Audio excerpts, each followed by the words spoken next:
Gun battles broke out between police and Negro mobs this afternoon in northwest Miami. National Guardsmen were called in to help the police, and an armored truck sprayed tear gas at crowds which were burning buildings and looting stores. At least 3 people were shot and several beaten. Here is a report from NBC News correspondent Bill Matney. Negroes who live in northwest Miami say they've been trying to get somebody to listen to their complaints about housing, jobs, and general community conditions for nearly 3 years. They say the only time they ever see white officials is at election time, and that the promises made on these occasions have never been carried out. Last night, they saw not only the governor, but the mayor, the Dade County State's attorney, and a lot of police. It began after a protest rally called by half a dozen Negro organizations. They call for extensive programs in social, economic, and political areas. Late in the afternoon, young people moved into the street and began throwing rocks at passing cars. Police were sent in, but the trouble spread. Automobiles were turned over and set on fire. Stores were smashed, and there was vandalism and looting.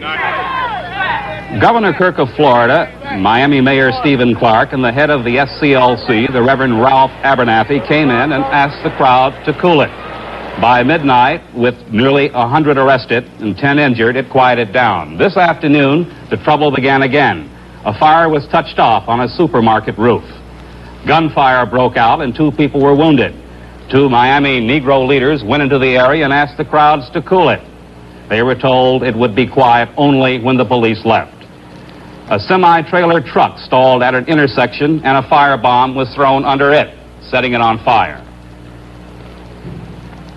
By mid-afternoon, police crouched behind a line of squad cars and exchanged shots with a sniper in an apartment complex. One man shouted, "I got a cause, I got a cause."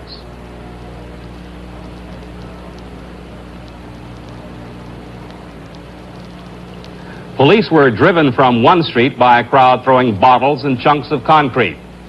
Then the area was sealed off and police began firing tear gas. Now the National Guard has been called in and is expected to arrive before dark. This is Miami's first racial disturbance, and it is still going strong.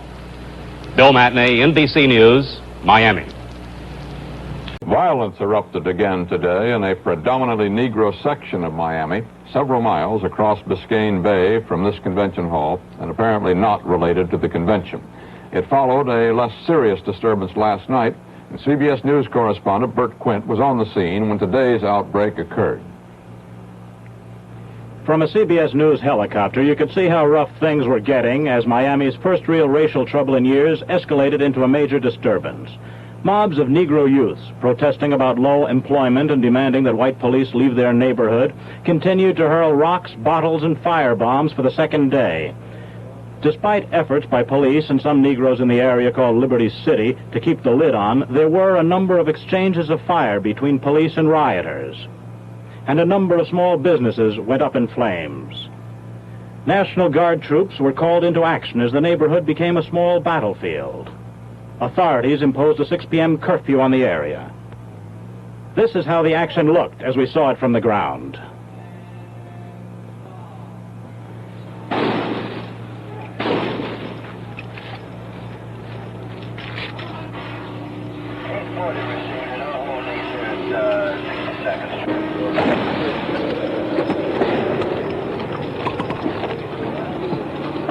Hey, Humphrey, anybody shot back there? That one unit took him. We got McClure here. He wants to know.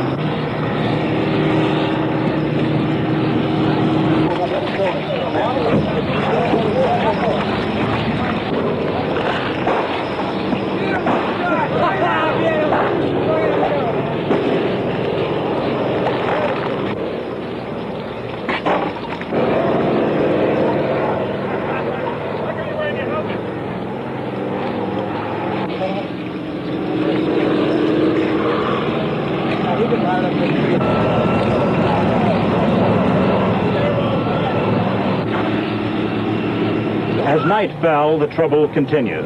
Bert Quint, CBS News, Miami.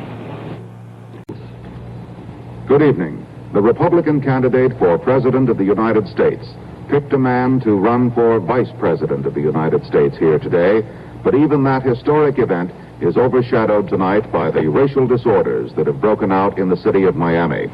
The trouble started last night in an area of Miami called Liberty City. It was Miami's first racial violence in modern times. Apparently, it was touched off when police massed at a Negro rally. Some 25 persons were hurt. At least 2 Negroes were shot. Police said they were wounded by a sniper. Today, in anticipation of more trouble, police moved back into the area again. And this afternoon, the trouble started all over again. ABC's Jim Burns has been covering the riot. Here is his report. Within the past several hours today, at least 3 Negroes, including a small boy, have been shot by Miami police. There's no word on any deaths. The trouble began this afternoon when police confronted angry neighbors in the neighborhood where the violence took place last night. There was an early looting of a liquor store, and the neighborhood people then demanded that the white police leave. They said, if you leave, there will be peace. If you don't, there will be trouble. The police refused to move out. Here a man is being restrained after he had been shot in the face by mace by a policeman whom he had tried to attack. Soon, gangs with rock-tossing loose began pelting the police and white drivers in the area, which is called Liberty City. The police at first were unable to deal effectively with the fast-moving mobs and seemed at a loss as what to do, and finally moved their strongest forces out. They then began indiscriminately chasing youths into alleys and up and down the streets, all the while being exposed to a constant barrage of bottles, bricks, and rocks. This reporter saw at least 3 white persons injured by thrown objects. 1 policeman was knocked unconscious when hit in the back of the neck by a brick. By late afternoon, 62nd Street resembled a battleground, with the police holding the street itself, Negroes taunting them and hurling objects from adjoining housing projects and alleys.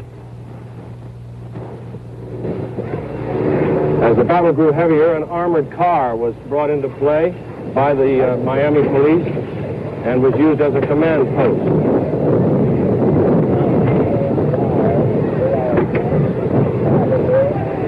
Here we see Negro youths backing a car into the street. We thought at first they were going to turn it over and burn it, but they did not. There were a series of skirmishes throughout the day between individual police and individual youths. And here we see a policeman pointing his gun with a revolver at the youths. And late in the afternoon, heavy firing developed.